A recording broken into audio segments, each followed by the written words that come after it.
नमस्कार दोस्तों, स्वागत है आपका अपना यूट्यूब चैनल यूकेजीएस स्टडी पॉइंट में। तो आज की वीडियो में हम डिस्कस करेंगे हर्ष के पश्चात मध्य हिमालय। इस पे डिस्कस करेंगे और इसके बाद दो तीन टॉपिक और हैं। कार्तिकीय राजवंश हो गया और कुमाऊं और गढ़वाल की नाम की उत्पत्ति हो गई। इन तीन टॉपिकों पर आज हम इस वीडियो में डिस्कस करेंगे। इससे पहले जो है मैंने इस चैप्टर की 3 वीडियो पहले अपलोड कर चुका हूँ। Class first, class second and class third. तो आज जो है ये क्लास फोर्थ है। ठीक है, आज चौथी क्लास हो रही है। इससे पहले 3 क्लासें मैं इसमें अपलोड कर चुका हूँ। अगर आपने वो वीडियो नहीं देखी है तो एक बार जरूर उन्हें देख लें, जिससे कि आपकी जो कंसेप्ट है वो क्लियर हो जाएंगे। और प्लीज़ दोस्तों, जिन लोगों ने मेरा ये यूट्यूब चैनल अभी तक सब्सक्राइब नहीं किया है, वो एक बार इसे सब्सक्राइब कर लें और बेल आइकन को जरूर दबाएं, जिससे कि आपको नई नई नोटिफिकेशन मिलते रहें। चलिए दोस्तों, शुरू करते हैं आज की वीडियो। आज की वीडियो में हम डिस्कस करेंगे हर्ष के पश्चात मध्य हिमालय। ठीक है, जो पीरियड रहा वो रहा 648 से 750 के बीच में। जो हर्षवर्धन थे, वो 647 ईसा पूर्व में वर्धन वंश का क्या हो गया था, अंत हो गया था। ठीक है, काब्ज कान्य कुब्ज में कान्य कुब्ज में 647 ईसा पूर्व में वर्धन वंश का अंत हो गया था। मतलब हर्षवर्धन जिस वंश से बिलोंग करते थे उसका अंत हो गया था। उसके बाद क्या हुआ कि जो वहाँ के जो मध्य हिमालय में शत्रुघ्न, ब्रह्मपुत्र और गोविषाण के 3 जो जनपद थे, वो क्या हो गए थे, कान्यकुब्ज साम्राज्य से स्वतंत्र हो गए थे। जो जो 3 जनपद थे, एक तो शत्रुघ्न, ब्रह्मपुत्र और गोविषाण के 3 जो जनपद थे, ये जो जनपद थे ये कान्यकुब्ज साम्राज्य से स्वतंत्र हो गए थे। इन जनपदों की सूची जो है चीनी यात्री युआन चुआड़, जो 624 में भारत आए थे, यात्रा वृत्तांत से मिलती है। इनकी जो सूचना मिलती है, जो तीन जनपद थे, कौन कौन से, शत्रुघ्न, ब्रह्मपुत्र और गोविषाण, इनकी जो जानकारी मिलती है वो एक चीनी यात्री थे, युआन चुआड़, जो 624 में आए थे। ठीक है, 624 में यहाँ पर आए थे उत्तराखंड में। उनकी जो यात्रा वृत्तांत एक किताब है, उससे इनका उल्लेख मिलता है। अब इन तीनों के बारे में उन्होंने क्या लिखा है ये डिस्कस करते हैं। जो पहला राज्य जनपद था वो था शत्रुघ्न राज्य। ठीक है, या जनपद राज्य कह सकते हो। इसकी जो पूर्वी सीमा जो थी वो चीनी यात्री के अनुसार गंगा बहती थी। इसकी जो पूर्वी सीमा पर क्या था कि गंगा बहती थी। मतलब ये गंगा से मिला हुआ राज्य था। उत्तर में ऊंचे पर्वत स्थित थे और यमुना इसके मध्य से होकर बहती थी। यमुना गंगा, अब इसकी विशेषताएं क्या है इस राज्य की। जो शत्रुघ्न राज्य है, इसकी जो पूर्वी सीमा थी वो तो गंगा से टच करती थी। उत्तरी सीमा जो थी वो हिमालय से टच करती थी और उसके बीचों बीच से गंगा बहती थी। ये मान के चलो कि जो देहरादून का एरिया था, देहरादून का या देहरादून से ऊपर जो बॉर्डर बनाती हुई बहती है नदी यमुना, उनके आसपास का क्षेत्र जो था वो शत्रुघ्न राज्य के अंतर्गत आता होगा। ये मिलता है जो चीनी यात्री थे, युआन जो चीनी यात्री थे, युआन चुआड़, उनकी यात्रा वृत्तांत से। जो दूसरा राज्य है इसमें वो है पौरवों का ब्रह्मपुर राज्य। ठीक है, जहाँ पर पौरवों का राज्य था ब्रह्मपुर। ये तीनों राज्यों में सर्वाधिक विस्तार वाला यह राज्य गंगा के पूर्व में करनाली नदी तट पर विस्तृत था। ये सबसे बड़ा राज्य माना जाता है, सर्वाधिक विस्तृत राज्य था। मतलब ये क्षेत्रफल में सबसे बड़ा था तीनों राज्यों से। चीनी यात्री के अनुसार इसकी उत्तरी सीमा पर महान हिमालय में स्वर्ण गोत्र देश था। ठीक है, उत्तरी सीमा में कौन सा देश था, स्वर्ण गोत्र देश था। इसके ज्ञात होता है कि ब्रह्मपुत्र नरेश सोनवंशीय पौरव राजवंश के थे। सोनवंशीय पौरव राजवंश होने का जो साक्ष्य मिलता है वो इस बात से मिलता है कि जो इसका उत्तरी सीमा था वो उत्तरी सीमा पर जो था वो स्वर्ण गोत्र राज्य भी स्थित था। इसी के आधार पर कहते हैं कि यह एक क्या था, सोनवंशी पौरव राजवंश के थे, इससे पता चलता है। इसके बाद जो तीसरा राज्य है गोविषाण। ठीक है, वर्तमान में इसे काशीपुर का एरिया भी माना जाता है गोविषाण को। जो गोविषाण राज्य था ये कनिंघम के अनुसार इस राज्य में वर्तमान काशीपुर क्षेत्र के अतिरिक्त रामपुर एवं पीलीभीत जनपद भी थे। वर्तमान का जो काशीपुर एरिया है उत्तराखंड का, उधम सिंह नगर का एक जगह है वहाँ पे।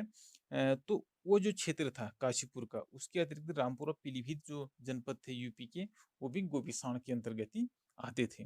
इसका विस्तार पश्चिम में रामगंगा से लेकर पूर्व में शारदा नदी तक, मतलब एक पूरा एरिया पश्चिम और पूरब का पूरे बीच का एरिया जो था वो गोपीसाण के अंतर्गत आता था। रामगंगा और शारदा के बीच का क्षेत्र था। ब्रह्मपुर इसके उत्तर में स्थित था।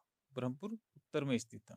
जो पहले था ब्रह्मपुर राज्य जो था वो उत्तर में स्थित था। इस राज्य की राजधानी गोपीसाण की पहचान कनिंघम द्वारा वर्तमान काशीपुर से लगभग 1.5 किलोमीटर दूर उज्जैन ग्राम के पास पुराने दुर्ग से की गई है। ठीक है, गोपीसाण जो ये काशीपुर के निकटतम ही है एक उज्जैन ग्राम। ठीक है, उज्जैन ग्राम से कुछ एक दुर्ग मिला है, जिससे ये पता चलता है कि यह गोपीसाण का एरिया था। कनिंघम ने इसकी पुष्टि की है। ठीक है, अब 3 के 3 हमने जो वो थे राज्य थे उनको डिस्कस किया। ठीक है, सबसे पहले शत्रुघ्न राज्य था, दूसरा ब्रह्मपुर राज्य था, तीसरा गोपीसाण राज्य था। इन तीनों राज्यों का उल्लेख जो मिलता है वो मिलता है युआन च्वाड़ जो चीनी यात्री थे उनकी यात्रा वृतांत से। कार्तिकेयपुर राजवंश की जो कार्यकाल है उसका जो टाइम पीरियड है वो 700 ईसा पूर्व से 1050 के बीच में है। ठीक है, 675 के आसपास मध्य हिमालय की सबसे बड़ा राज्य ब्रह्मपुर का पतन हो चुका था। ठीक है, जो ब्रह्मपुर अभी मैंने पहले जिसके बारे में डिस्कस की थी, उस उसका अंत जो हो गया था 675 के आसपास हो चुका था। अब उसके बाद जो था सतलज से लेके पश्चिमी नेपाल तक समस्त मध्य हिमालय अनेक कबीलाई राज्यों में विभक्त हो गया था। उसके बाद क्या होता है कि जो धीरे धीरे सब कबीलाई मतलब छोटे छोटे राजा अपने अपने कबीले के राजा बनने लग गए थे। उन्हीं में से प्राचीन कुलिंदों की एक शाखा उत्तर पश्चिम गढ़वाल में अपनी शक्ति की वृद्धि में व्यस्त थी।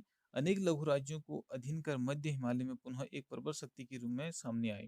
वही कुलिंद राज्य फिर से शक्ति माने लगे थे। इस प्रकार प्राय 700 ईसा पूर्व से लेकर प्राय 3 सदियों तक कार्तिकेय राजवंश ने मध्य हिमालय में प्रथम बार राजनीतिक एकता, ठीक है, उन्होंने धीरे धीरे वही वही थे वो जो कुलिंद शासक थे पहले, उन्हीं शासकों का धीरे धीरे उन्होंने शासन करना शुरू किया और 700 ईसा पूर्व से लेकर 3 सदियों तक कार्तिकेय राजवंश के मध्य हिमालय में प्रथम बार राजनीतिक एकता की। ठीक है, प्रथम बार वहां पर उन्होंने राजनीतिक एकता की, मतलब छोटे छोटे जो कबीलाई राजा होने लगे थे उनको एकत्रित किया और संस्कृति के क्षेत्र में संस्कृति क्षेत्र प्रारंभ से ही वास्तुकला की अनमोल धरोहर छोड़ी है।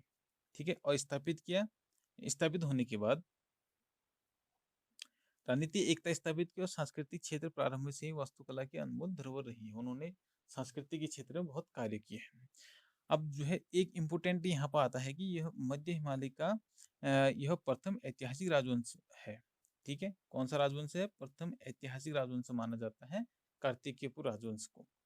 इस राजवंश के अब तक 9 अभिलेख प्राप्त हो चुके हैं। कितने अभिलेख प्राप्त हो चुके हैं? कार्तिकेयपुर राजवंश के अभी तक 9 अभिलेख प्राप्त हो चुके हैं। ठीक है, और मध्य हिमालय का प्रथम ऐतिहासिक राजवंश माना जाता है इसको। इसमें इस कार्तिकेय राजवंश में क्या होता है कि राजवंश के प्रथम 3 परिवार, कितने परिवारों ने राज किया था यहाँ पे? प्रथम 3 परिवारों ने 14 नरेशों ने उत्तराखंड और उसके पड़ोसी राज्यों पड़ोसी प्रदेशों पर प्राय 300 वर्षों तक शासन किया था। 3 जो परिवार आए इसमें, ठीक है, और 14 शासक आए इसमें से। बसंत देव प्रथम परिवार का संस्थापक था और निम्बर देव द्वितीय परिवार का। ठीक है, बसंत देव प्रथम परिवार का संस्थापक था, निम्बर देव द्वितीय परिवार का, निम्बर वंश का संस्थापक था। संभवतः इसी वंश के शासक इष्टगण देव ने कार्तिकेयपुर राज्य की सीमाओं को वर्तमान कुमाऊं गढ़वाल तक विस्तृत कर उसका एकीकरण किया था। किसने किया था कुमाऊं गढ़वाल का एकीकरण? इष्ट गणदेव ने, जो निम्बर वंश का था। ठीक है, और कठोज के अनुसार जो होता है प्रतापी शासक जो था ललितेश्वर देव एक महान निर्माता थे और सर्वाधिक ताम्र शासन उन्हीं के मिले हुए हैं। ठीक है, और तृतीय परिवार का जो अंतिम शासक था वो था सुभिक्ष राजदेव। 3 परिवारों का यहाँ पर शासन रहा था और जो प्रथम शासक था वो बसंत देव उसके संस्थापक थे, द्वितीय के निम्बर देव थे। ठीक है, और जो तृतीय शासक था, उसका अंतिम शासक था सुभिक्षित राजदेव।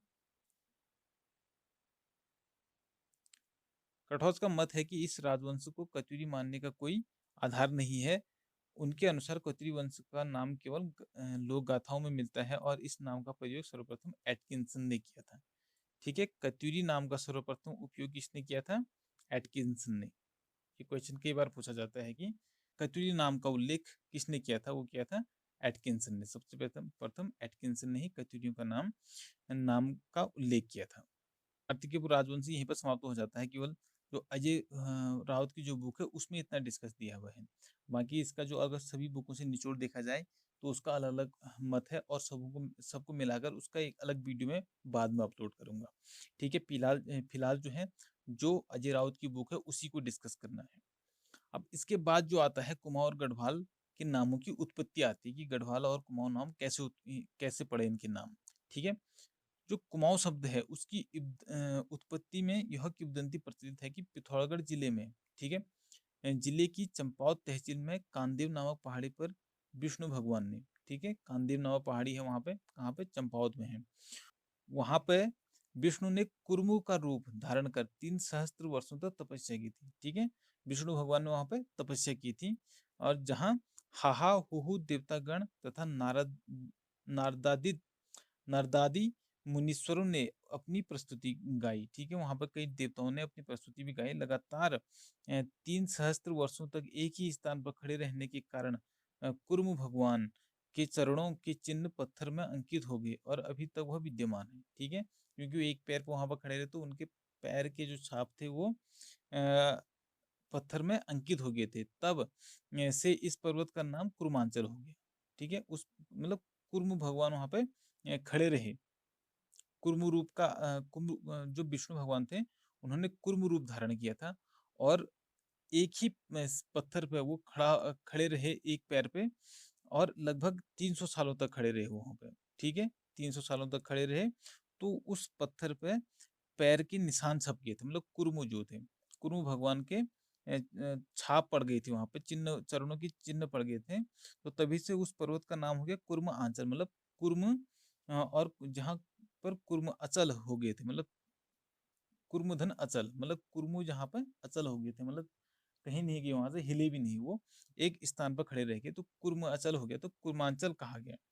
उसी का नाम जो है धीरे धीरे बिगड़ता हुआ कुर्मांचल का नाम, कुर्मांचल का प्राकृतिक रूप बिगड़ते बिगड़ते कुमु बन गया और यही शब्द बाद में कुमाऊं में परिवर्तित हो गया। तो इस आधार पर कहा जाता है कि जो कुमाऊं शब्द है वो कुर्मु शब्द से ही उत्पन्न हुआ है, क्योंकि जो विष्णु भगवान ने कुर्म रूप धारण किया था और चंपावत के चंपावत जिले में एक जगह पर उन्होंने कुर्म रूप धारण करके वहां पे एक पैर पर तपस्या की थी। तो उस पैर की जो छाप पड़ गई थी पत्थर पे, उसी को कुर्म अचल कहा कि कुर्मु जहाँ पे अचल रहे उस स्थान को कुर्माचल कहा। धीरे धीरे उसी का नाम बिगड़ कर कुमु हो गया और कुमु से ही कुमाऊं हो गया। अब वर्तमान में इसका नाम कुमाऊं हो गया। सर्वप्रथम यह नाम केवल चंपावत उसके सीमावर्ती गांव में दिया गया, परंतु जब यहाँ चंदू के राज्य की स्थापना हुई, उनका विस्तार हुआ तो कुर्मांचल उस समग्र प्रदेश का नाम हो गया, हो गया जो इस समय अल्मोड़ा, नैनीताल, पिथौरागढ़ में शामिल है। ठीक है, पहले चंपावत में था, लेकिन अब धीरे धीरे जब जो चंद राजवंश है उन्होंने अपने राज्य का विस्तार किया तो अल्मोड़ा, नैनीताल, पिथौरागढ़ क्षेत्र भी इसमें शामिल हो गए। तत्कालीन मुस्लिम लोग चंदू के राजा को कुमाऊं कहते थे और यही शब्द आजकल कुमाऊं के रूप में प्रचलित है। जो मुस्लिम शासक थे वही कुमाऊं के, चंदू के शासन को कुमाऊं कहते थे, जो वर्तमान समय तक चलता आ रहा है। अब क्या है कि इसमें कुछ किताबों में भी इसका वर्णन मिला है।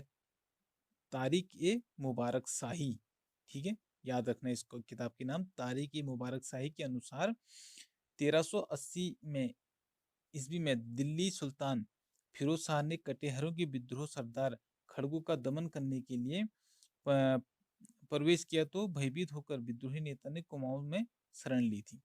ठीक है, किससे डर कर शरण ली थी? तारिकी मुबारक शाही के अनुसार। ठीक है, ये किताब है एक तारिकी मुबारक शाही, जिसमें दिल्ली के जो सल्तनत थे, सुल्तान थे फिरोज शाह ने कटेहरियों के विद्रोह विद्रोही सरदार जो थे, कटिहार के जो विद्रोही सरदार थे, खड़गू का दमन करने के लिए, खड़गू का दमन करने के लिए प्रवेश किया था।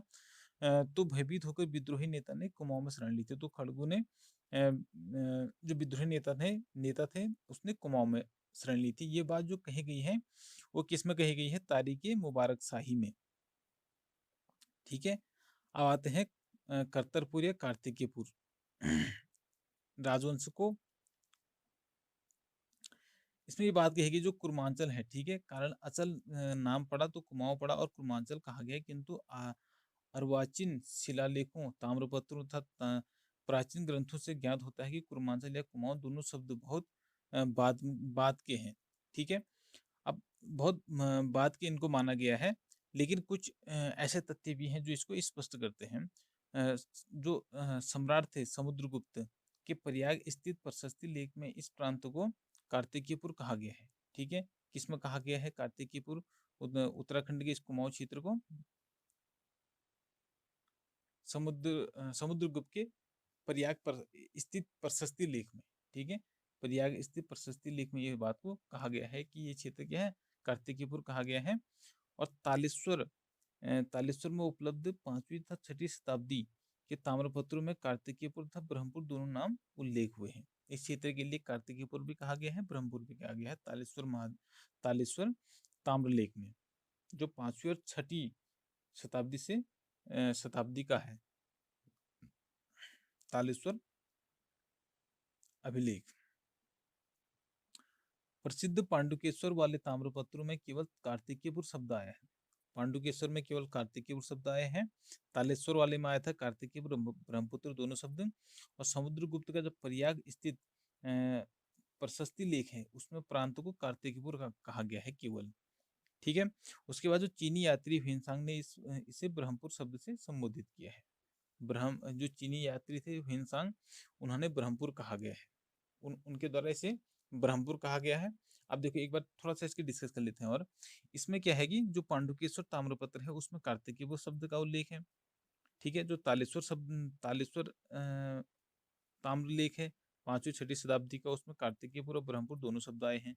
और समुद्रगुप्त गुप्त का प्रयाग स्थित प्रशस्ति लेख है उसमें केवल कार्तिकेयपुर शब्द का उल्लेख है। और चीनी यात्री ह्वेनसांग ने इसे ब्रह्मपुर शब्द से संबोधित किया हुआ है।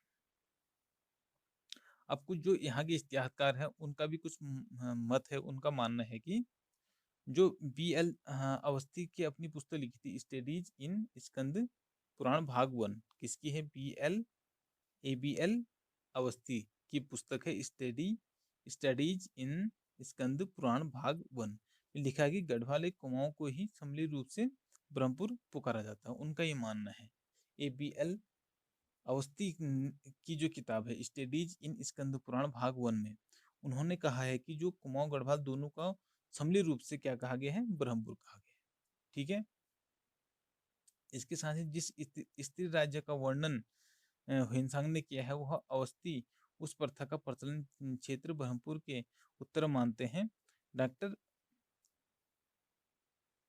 Doctor DC. सरकार स्त्री राज्य का प्रचलन क्षेत्र कुमाऊं और गढ़वाल को मानते हैं। स्त्री राज्य जहाँ पर स्त्रियों का राज्य रहा होगा उसे कुमाऊं गढ़वाल को वो भी मानते हैं इस चीज को। ठीक, आप देखते हैं गढ़वाल शब्द की उत्पत्ति। गढ़वाल शब्द की उत्पत्ति कैसे हुई? गढ़वाल शब्द परमाणु की देन है। किसकी है? गढ़वाल परमार जो शासक रहे उनकी देन है। आगे हम परमार वंश के बारे में भी डिस्कस करेंगे। तो जो गढ़वाल शब्द है वो परमाणु की देन है। 14वीं शताब्दी के परमार वंश के एक दैदीप्यमान नक्षत्र राजा अजयपाल ने 52 छोटे छोटे गढ़ों में विभक्त इस अचल को एक सूत्र में पिरोया और स्वयं उस राज्य का एक छत्र स्वामी अर्थात गढ़वाला बना, जिसका राज्य गढ़वाल कहलाया। ठीक है, जो अजयपाल थे उन्होंने 52 छोटे छोटे गढ़ों को मतलब जीत लिया, उनको अपने अधीन कर लिया और उसी राज्य को जीतने पर स्वयं उस राज्य का क्या बन गया? एक छत्र स्वामी अर्थात गढ़वाला बन गया। तो उसी राज्य को वो राज्य क्या कहलाया? गढ़वाल कहलाया। तो तब से इसको गढ़वाल नाम मिला। लेकिन कुछ इतिहासकारों का मानना ये भी है कि डॉक्टर शिव प्रसाद डबराल कहते हैं कि गढ़वाल शब्द का प्रयोग सर्वप्रथम इस स्थल के प्रसिद्ध चित्रकार मौलाराम ने 1815 में किया था। ये सन भी पूछा जाता है, 1815 में किया था। किसने किया था? मौलाराम ने किया था। ये इसका वर्णन अपनी एक पुस्तक में किया था उन्होंने। मुकुंदीलाल ने सन 1743 से 1833 तक श्री मौलाराम का काल मानते हैं। मौलाराम का काल माना जाता है 1743 से 1833 तक। ये मानना किसका है? मुकुंदीलाल का ये मानना है, ठीक है। लेकिन मौलाराम ने सर्वप्रथम गढ़वाल शब्द का प्रयोग कब किया था? 1800 में। ये सर्वप्रथम माना जाता है। लेकिन अगर कहीं पर देखोगे तो 1515 के आसपास भी माना जाता है गढ़वाल शब्द की उत्पत्ति। मतलब पहली बार जो हुआ इसका प्रयोग 1515 के आसपास भी किया गया था। ये आपको दूसरी बुक में मिलेगा। लेकिन जो अजय राउत की बुक है उसमें मौलाराम ने 1815 के आसपास जो है गढ़वाल शब्द का प्रयोग किया गया था।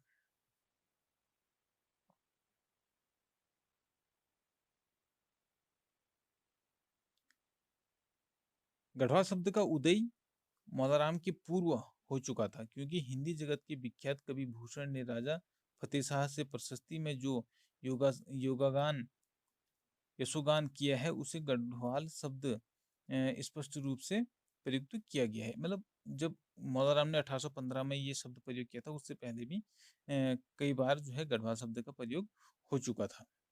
चलिए दोस्तों, आज की वीडियो करते हैं यहीं पे समाप्त। और नेक्स्ट वीडियो में हम डिस्कस करेंगे उत्तराखंड के आदि निवासी। ठीक है, उत्तराखंड के जितने भी आदि निवासी हैं उनके बारे में डिस्कस करेंगे हम 5वीं क्लास में। ठीक है, जो इसके बाद की 5वीं क्लास होगी उसमें हम डिस्कस करेंगे उत्तराखंड के आदि निवास। प्लीज दोस्तों, इस वीडियो को देख के आपको कैसा लगा कमेंट में जरूर बताना। फिलहाल के लिए धन्यवाद।